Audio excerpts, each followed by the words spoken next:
tayo'y di na nagkita. Magandang araw po sa inyong lahat, mga giliw naming tagapakinig. Narito po ang karugtong ng kasaysayan na itinampok namin sa linggong ito, dito sa ating dulang. Luha. Ikaw pala, kanina pa kita hinihintay. Medyo sumakit kasi ang ulo ko pag-iising ko eh. Ano medyo? Palagay ko, talagang sumakit ang ulo mo dahil sa hangover. Lasing na lasing ka kaya kagabi. Bakit kasi? Alam mo nang sagot kung bakit ako naglasing. Anong alam? Gusto nga kitang kausapin kagabi pa. Kaya lang, lasing ka masyado. Siguro naman ngayon, hindi ka na lasing. Makakapag-usap na tayong mabuti. Tingnan mo naman ang panahon, no? Ang biling lumipas. Kailan lamang, malilit lang tayo. Masayang naglalaro, nagtatawanan, at manakan-nakay, nagkakantsawan. Pero ngayon ay... Abel, tama ka dyan. Ikaw na nagsabi. Dalaga at binata na tayo. Gustuhin man natin o hindi, meron at merong magbabago. Ikaw, may gusto kang tahaking landas. Ganon din ako. Gusto kong tahakin ang daan patungo sa aking kinabukasan. Nakasama ka.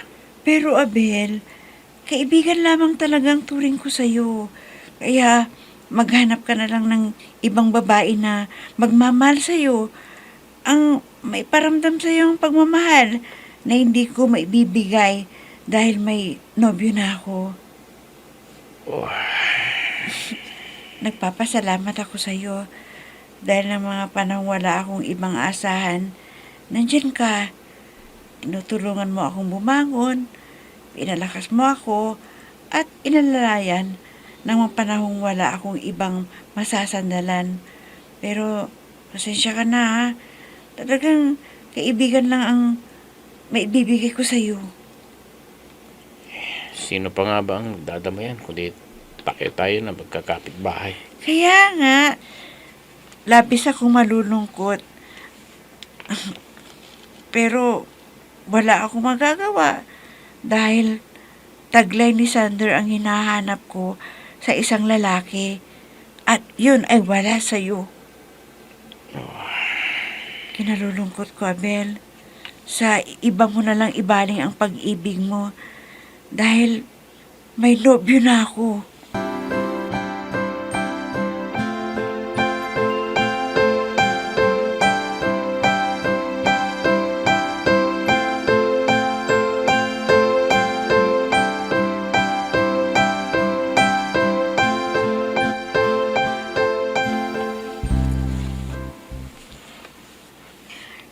Tama ako kung ganon. Nanobyo na ni Rita ang lalaking yon. Oho, inay. Wala na ho ako magagawa kundi tanggapin ang kanyang desisyon. Mabuti naman anak. Dahil marami pa namang magagandang babae dyan eh. At baka nga masigit pa sila sa kanya. Para sa akin, nay, wala nang masihigit pa sa kanya. Nasasabi mo lamang yan anak. Dahil iniibig mo siya. Pero kung maglaho na ang pag-ibig mong yan, makikita mo, marami pang babae na mas na nakakahigit sa kanya. Ang tanging nagpapasalamat ko sa kanya, dahil kahit pa paano, hindi niya ako pinagbawalang lapitan siya. Pero anak, bakit ka palalapit sa kanya sasaktan mo lamang ang sarili mo. Kasi nay, mas nangingibabaw ang pag-ibig ko sa kanya kaysa sa sakit na naramdaman ko para sa kanya. Ay, sana makalimutan mo na si Rin para makabangon ka na. Ewan ko, nay. Basta ang tanging alam ko ngayon, pwede pa rin akong pumunta sa kanila. Pwede ko pa rin siyang bisitahin kahit sa kanyang tindahan. Pero anak, kung makikita mo siya at ang kanyang nobyo, hindi ka ba masasaktan? Ha? Ewan ko, inay. Basta ang alam ko, gusto ko pa rin siyang makita araw-araw. Siya nga ho pala, inay. Umorder ho kayo ulit ng pabango na binigay niyo sa akin. Dahil nagustuhan ng katrabaho ko. Hiningin niya sa akin. Hindi naman ako makahindi dahil inaanak ko ang anak niya. Hindi ho bale. At bibigyan ko na ho yung pambayad niyo para hindi na mabawasan ang ibinigay ko sa inyo.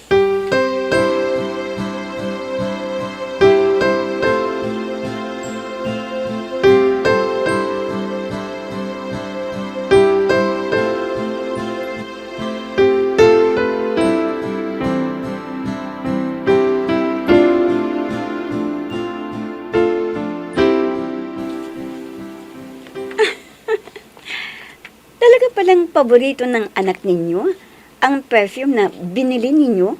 Abay, kailan lang ninyo binili yun sa akin Ay nako, iha. Isang beses nga lang nagagamit yun ng anak ko eh. Kaso, nagustuhan yata ng kumpare niya. Kaya yun, inarbor sa kanya. Hindi naman makahindi yung anak ko dahil inaanak nga niya ang anak ng kumpare niya. Ay, ang ibig ko ba niyong sabihin kukuha ulit kayo sa akin? Kaya ninyo ako pinapunta rito? Oo. Eh dahil ubos na nga yung pabango niya eh. Kaya talagang kukuha. Inunahan ko nga lang siya pero talagang bibili sana siya ulit. Medyo mungaran sa'yo eh. Sa ngayon mura, dahil sale. Pero sa mga susunod na araw, baka itataas na naman nila ang presyo. Saan mo ba ito kinukuha? Diyan lamang po kay Rita. Kay Rita? Sinong Rita? Yung pong kapitbahay nyo, sa kanya po ako kumukuha. At kaya po mura ay dahil sale nga. Doon ay kumikita. Dahil pag nag-sale siya, talagang mura. 50% kung minsan ang halaga ng pabango. At binibinta ko na may patong. Ay, sa kanya ka pala kumukuha. Ay, di malaki pala ang kita mo sa akin Sa inyo po, kunti lang ang patong ko sa inyo. Kasi, suki ko po kayo. May special na presyo ang mga suki ko para lagi silang bibili sa akin. Ay, negosyante ka nga talaga. Mapalad ang lalaking mapapangasawa mo dahil marunong ka sa buhay.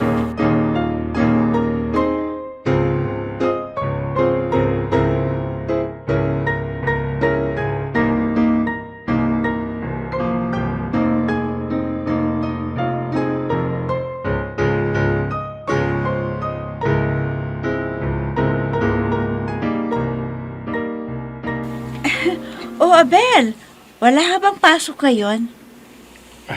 Oo, Sabado ngayon sarado ang bangko. Oo nga, no. Sa kaabalahan ko, hindi ko na alam ang araw. Kanina ka pa ba dyan? Oo. Hindi nga lang ko makalapit dahil marami kang customer.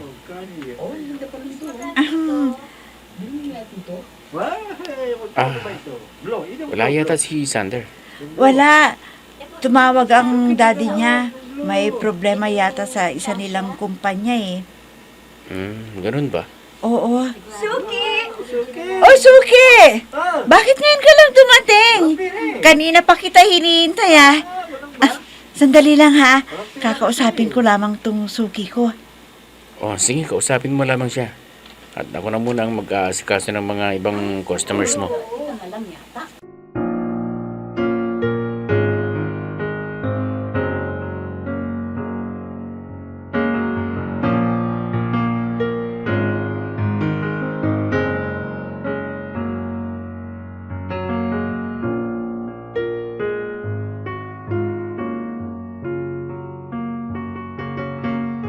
Ano?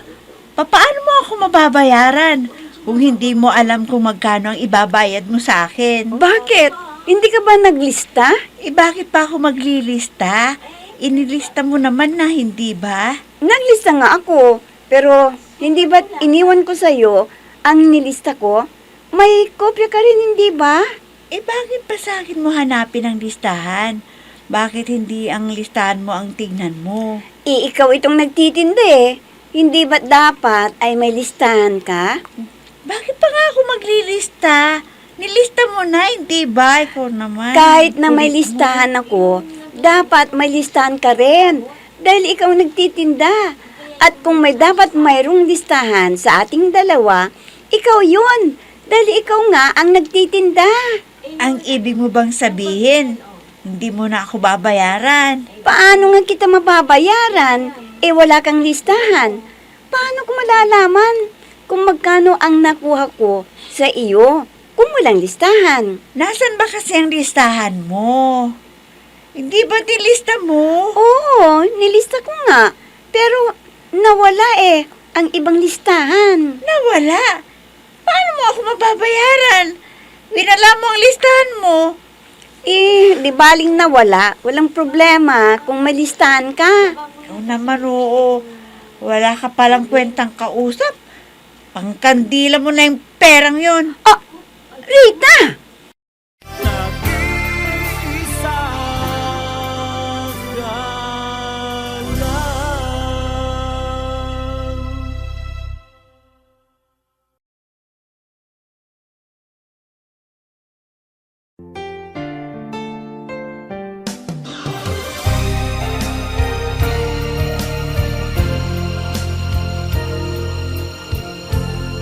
Magmula nang tayo'y di na nagkita. Bakit, Rita? Anong nangyayari? Yung babae niya na ayaw bayaran yung kinuhang produkto sa akin. Hoy! Huwag mo nang ibundon sa akin ang katangahan mo.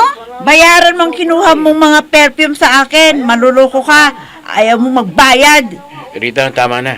Paninda mo, hindi mo inilista. Tanga! Miss, pwede ba?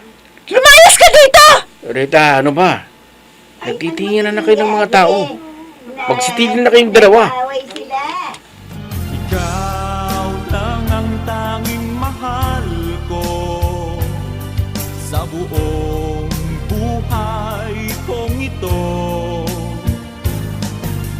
Pag-ibig ko'y tanging ikaw lamang, sa puso ko'y nag-iisa ka lang.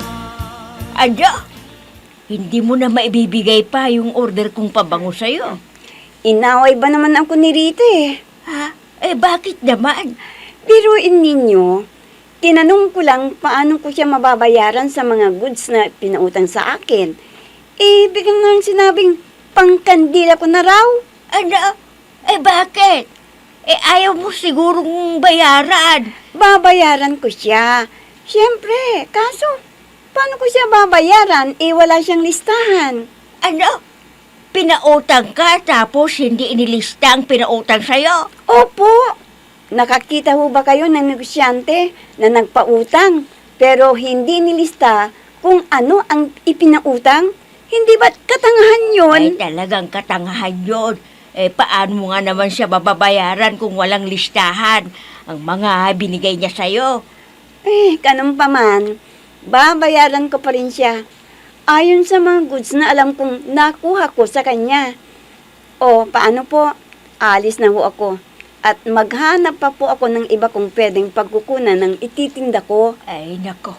Paano kaya yon? Wala akong alam na pwedeng pagkuhanan ng perfume na yun Dahil sa kabilang probinsya pa binilo yun ang anak ko. Ay, nako. Sige po, ganito na lang. Maghanap po ako ng ibang store na nagtitinda ng mga branded at imported goods na may tinda ring perfume at ikukuha ko po ang anak ninyo. Ay, nako. Salamat naman kung ganon. Para mapasaya ko naman ang anak ko kahit paano.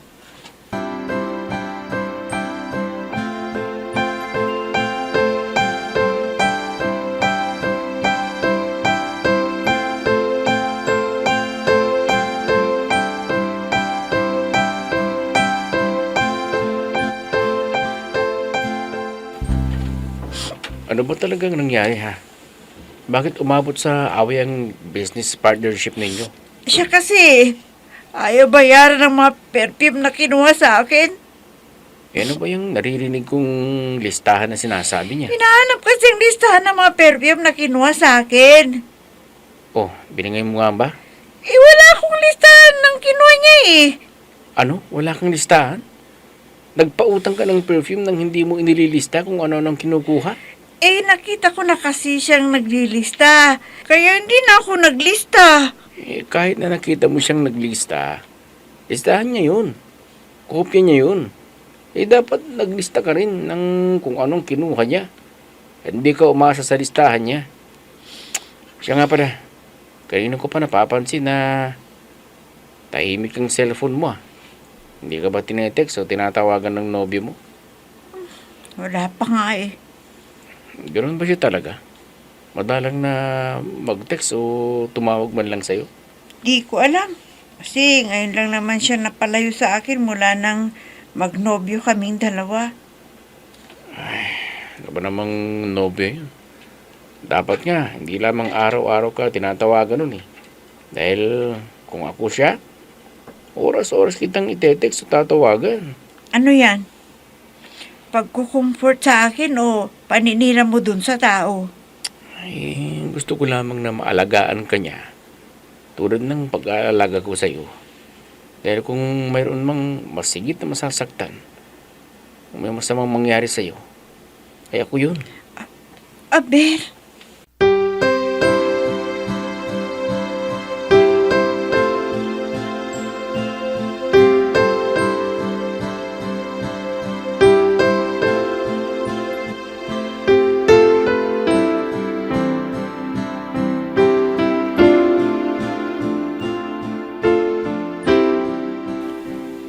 Nababaitan ako sa babaeng yun ah.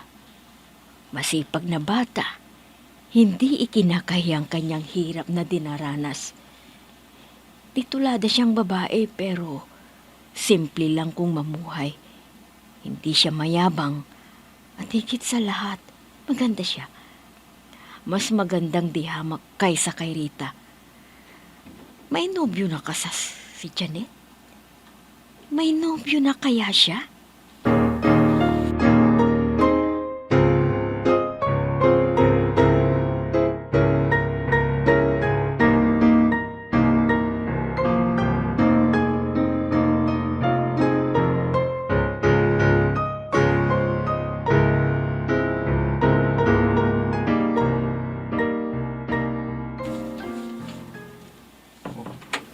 Hindi ka nagbukas ng tindahan mo. Bakit? paano ako magbubukas ng shop? Tignan mo nga itong mga mata ko. Namumugto. Ibig bang sabihin, umiyak ka ng bumagdamag? Ano pa nga ba? Bakit? Di pa kasi ako tinatawagan ni Sander eh. Ni message, wala. Hindi kaya niloloko ka lamang ng Sander na yun? Anong niloloko ang sinasabi mo niyan? Inaalok na nga ako ng kasal eh. Niloloko Ha? pang sinasabi mo dyan. Inalok ka na ng kasal ng nobyo mo? Oo, kaya alam ko, hindi niya ako niloloko. Anong sagot mo? Tinanggap mo ba? Oo naman, syempre. Sino naman ang tatangging babae sa isang gwapo at mayaman pa? Kung seryoso sa'yo, bakit kanya pinapaiyak? Bakit natitiis kang hinitawagan o text lang sana? Pwede ba? Huwag mo nang gatungan. Baka busy lang yung tao. Kaya hindi ako tinetext o tinatawagan.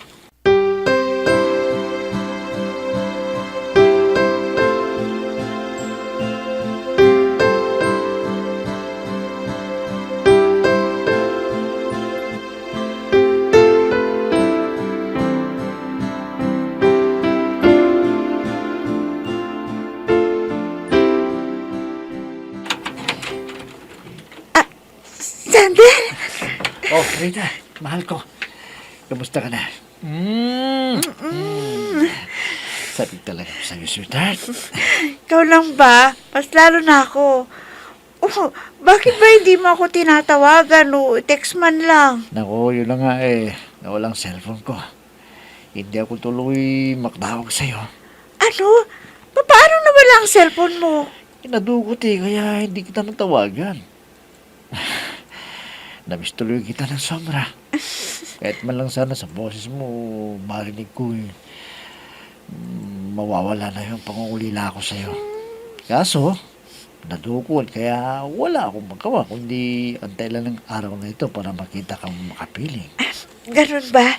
Oo, kaya kung may extra kang pera dyan pairaman mo lang kung mahal. Dahil hindi pa binibigay ni Papa yung allowance ko Teka. Aanhin mo naman ang pera. Bibili ako ng bagong cellphone para may magagamit ako na pantawag ko pang-text sa'yo. Ano? Nag-iisa ka lang.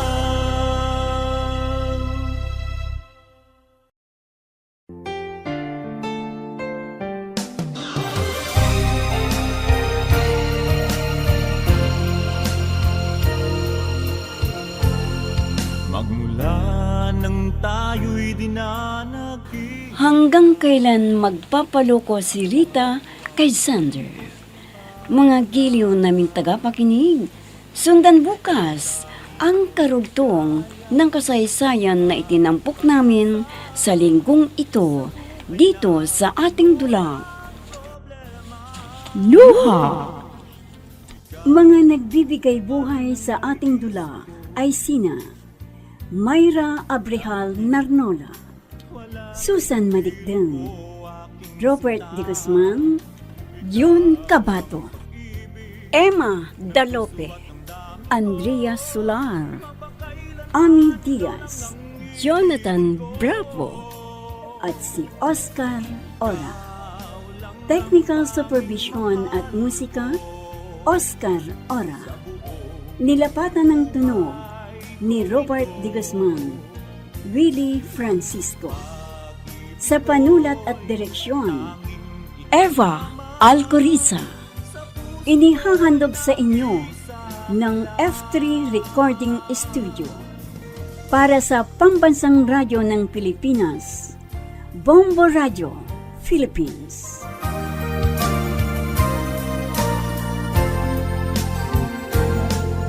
Ang alaala nating di malilimutan, kay sarap ng ating suyuan.